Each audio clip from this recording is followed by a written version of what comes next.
So we were talking a little bit about how Alzheimer's is impacting African Americans. Why is that?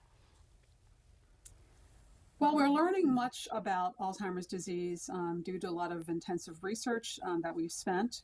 We know that African Americans have a variety of comorbidities that also seem to be present in people with, the potential of developing Alzheimer's disease, hypertension, diabetes, heart disease, things of this nature that unfortunately are prevalent in our communities.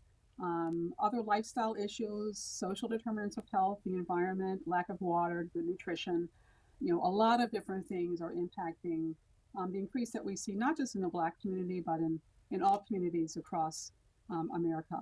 Yeah. And, we've been blessed to be able to age, and age is the leading risk factor for developing Alzheimer's disease. Yeah, and Alzheimer's, like you mentioned, it impacts so many people. Why is there still no cure?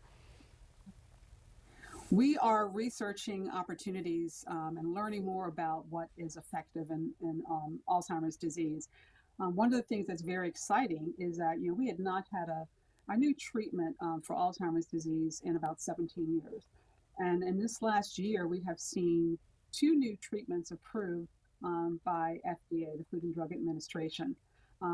The wonderful thing about these drugs, and one in particular, lecanemab, is that it shows that it can clear something in the brain called amyloid. Hmm. And we know that every person with Alzheimer's disease has this protein buildup, like a cholesterol in the brain, which we call amyloid. So this medication appears to be able to clear amyloid.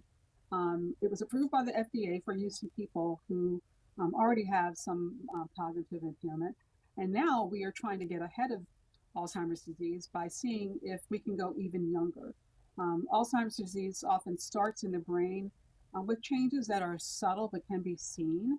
Hmm. And with a PET scan, which is like an x ray of the brain, we're able to see these deposits of amyloid 20 years sometimes before a person experiences their first symptom.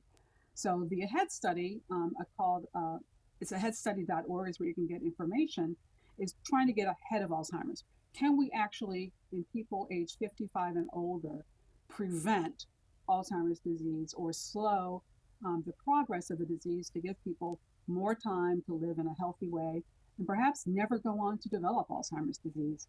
We need African Americans as well as others to participate in this trial, and because we want to make sure that if it's approved, that we know that it works well in all populations. And our population is about twice as likely to develop Alzheimer's as others. So we really need to step up and see if we can participate in this research. Well, it's good to know that there's being studies to be done to hopefully help prevent and cause and create more treatments for that. Stephanie, thank you so much for joining us this morning. And to learn more, visit aheadstudy.org.